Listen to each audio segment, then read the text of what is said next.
అవును, జగన్మోహన్ రెడ్డి అన్నమాట నిజమే. చంద్రబాబు అంతా మాయపేల లేగేయటమేగా.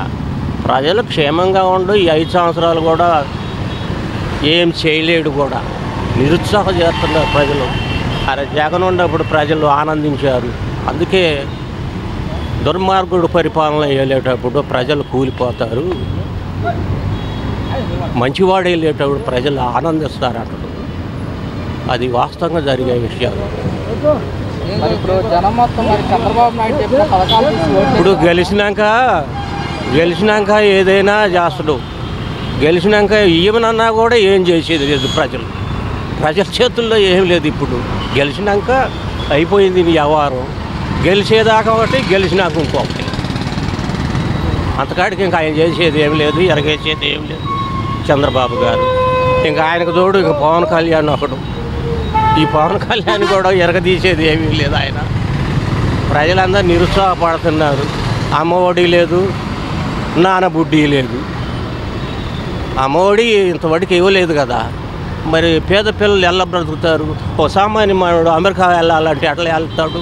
ప్రజల్లో జగన్ పరిపాలన చేసినప్పుడు ప్రజల్లో టెర్రర్ ఇచ్చి మాట్లాడి మీ విషయాలు తెలుసుకోమని చెప్పేవాడు. ప్రజల్లో ఆకర్షణ అప్పుడు అలాగుంది. ఇతని దగ్గరికి ఒక దళితుడు ఒక సెకండ్ తీసుకుంటేనే అవతల పోయి చేయి కడుక్కుంటుండే. ఇతని దగ్గర క్యాస్ట్ ఫీలింగ్ చాలా ఉంది. ప్రజలు సామాన్య మానవుడు బ్రతకటానికి వీలు లేదు ఈయన చేతుల్లో. పేదవారిని కూడా ధనికులు చేస్తాం లేదు. బోకస్ మాటలు ఇవన్నీ. పేదవాళ్ళు ధనికులు, పేదవాడిని అనుసుతుడు కానీ పైకి తీయడు. నీ సంపద గెలిచేదాకా నేను అన్నీ ఇస్తానని అన్నాడు. గెలిచేదాకా. గెలిచినాక ఖజానా ఖాళీ అయిపోయింది. జగన్ ఖాళీ చేసి మళ్ళీ నువ్వు చేసే తప్పు కాక ఆ తప్పుని కప్పెట్టుకోవటానికి జగన్ మీద నేరం చేస్తాడు. ఇది ఎంతవాటికి నిజమండి. జగన్ పేదలకు మరి ఇచ్చాడు పాపం. నవరత్నాలు అనడు పాపం. ప్రజలు క్షేమంగా బతికారు. నేను పార్టీ మీద అభిమానం ఉండి కాదు మాట్లాడేది. అతను చేసిన కార్యక్రమాలన్నీ కూడా పేదవాడు బ్రహ్మాండంగా ఆనందించు. అది సహాయం చేసేవాడి కోసం ప్రజలు చూస్తారు కానీ ప్రజలు తన్నివాడి కోసం, ప్రజలను తన్నివాడి కోసం ఎవడు చూడరు. ప్రజలు సహాయం చేసేవాడి కోసం చెయ్యి ఇట్లా దాపుతారు. అంతేనా? అంతే జరగబోయే విషయాలు. అది ప్రజల్లో వ్యతిరేకత ఎప్పుడు రాలేదు. వచ్చిద్దండి. ప్రజల్లో వ్యతిరేకత వచ్చిద్ది. రాబోయే కాలానికి వచ్చేసిద్ది. రాబోయే కాలంలో వచ్చేసిద్ది వ్యతిరేకత. చాలా వ్యతిరేకత వచ్చింది.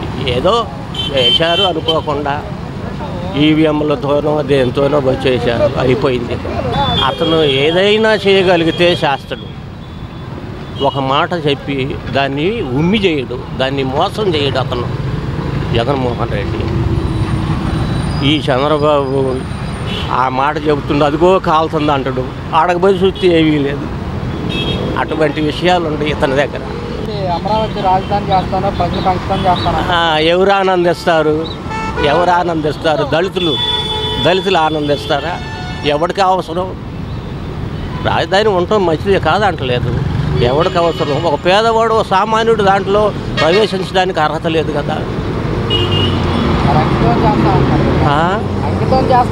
ఎవరికి అంకితం చేస్తాడు? పేద ప్రజలు కదా. అవన్నీ బోకస్ మాటలు. అవన్నీ బోకస్ మాటలే కానీ నిజమైన మాటలు కావయ్యి. ఇది నేర్చుకున్నాడు చంద్రబాబు. అన్నీ మాయ మాటలు. ఇంక ఏలాడు కదా. ఈ దెబ్బతోనే కానీ అతను పరిపాలన ఉండేది. ఇక రాబోయే సమయంలో ఇక అతనికి ఛాన్స్ లేదుగా. ఏయో చెబుతుడు చచ్చిపోయేటప్పుడు అన్నీ డొల్లిచ్చిపోతున్నాడు. అది కొంతమంది అనుకుంటారు. నేను మాత్రం అన్ను ఆ మాట. ఇది మంచి ప్రభుత్వం కాదు. అరే ఈడు గెలవటంతోనే ఉత్తరప్రదేశాల ఎక్కడ జనాన్ని అక్కడ తన్నేస్తుంటే ఎన్ని చోట్ల కాడ అరాచకాలు జరగలేదండి. ఈ ప్రభుత్వం వచ్చినాక అన్ని చోట్లకు పోయి కొట్టారు. చాలా మంది ఎమ్మెల్యేలు కొట్టారు. చాలా జగన్ ఇంటినే నాశనం చేశారు కదా. ఏంది ఇప్పుడు ఇలా వైసీపీ సోషల్ మీడియా యాక్టివిస్టుల పైన అరెస్టులు కానివ్వండి చూస్తుంటే ఎలా అనిపిస్తుంది ఏమంటారు? ఫ్యాక్సిజం చేస్తున్నాడు చంద్రబాబు. సమయం వచ్చింది, ఆయనకు కూడా సమయం వచ్చినాక ఇప్పుడు నా సమయం రాంది నేనేం చేయలేను కదా. ఎవడు సమయం వాడికే. ఇతనికి సమయం వచ్చింది, గెలిచిండు. ఏ విధంగానైనా కూడా ఇతను గెలుస్తాడు అని మేము అనుకోలేదు, కానీ ఎట్లా గెలిచిండో కానీ గెలిచిండు.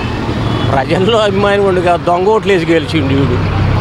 దొంగ ఓట్లతో గెలిచినోడే కానీ వీడు నిజంగా ప్రజలు వీళ్ళు ఒకళ్ళు ఎంప్లాయీస్ ఉన్నారు కదా, ఎంప్లాయీస్ వేశారు, ఈ అంగన్వాడీ వాళ్ళు వేశారు, తర్వాత వాలంటీర్లు ఒకళ్ళు తెలుగుదేశం వాలంటీర్లు కూడా వాళ్ళు కూడా వేశారు. ఈడు అన్నం తినుకుంటా జగన్మోహన్ రెడ్డి అన్నం తినుకుంటా తెలుగుదేశానికి వేశారు. ఇప్పుడు ఏమైంది, పీకేసిండు కదా పవన్ కళ్యాణ్ గారు ముందే పీకేయమన్నాడు. వాళ్ళకి వాలంటీర్స్ అవసరంలోనే లేరు, వాళ్ళు కొనసాగించడానికనే రద్దు చేయడానికి అని చెప్పి 10 ఏళ్ళు ఇస్తానన్నాడు కదా. వాలంటీర్కి 10 ఏళ్ళు ఇస్తాను నేను మనగాడిని తోపునన్నాడు కదా. 10 ఏళ్ళు లేవు, 10 ఏళ్ళు లేదు, అసలు వాళ్ళే తీసేసిండు. ఒక పేదోడు, ఒక వికలాంగి అయినోడు సచివాలయం దగ్గరికి వెళ్ళి పెన్షన్ తీసుకుంటాడండి. వాడు నిమ్మగడ్డ రమేష్ అవ్వడం, వీళ్ళందరూ కలిసి ఏదో స్టేలు తెచ్చుకొని అయ్యి పిచ్చా వ్యవహారాలు మాట్లాడి ఇవన్నీ జనానికి మసిపూసి మారడిగా చేసి వాళ్ళ తత్వాలు దులుపుకున్నారు అంతే.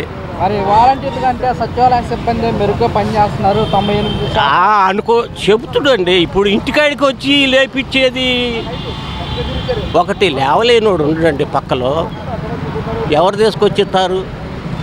ఇప్పుడు ఒక మనిషి లేవట్లేదు, మంచంలో ఉండదు, సచివాలయంలో నుండి వచ్చి ఇస్తాడా? ఇవ్వడు కదా. అదే వాలంటీర్ అయితే దగ్గర తీసుకుని వచ్చి లేపి ఇస్తాడు.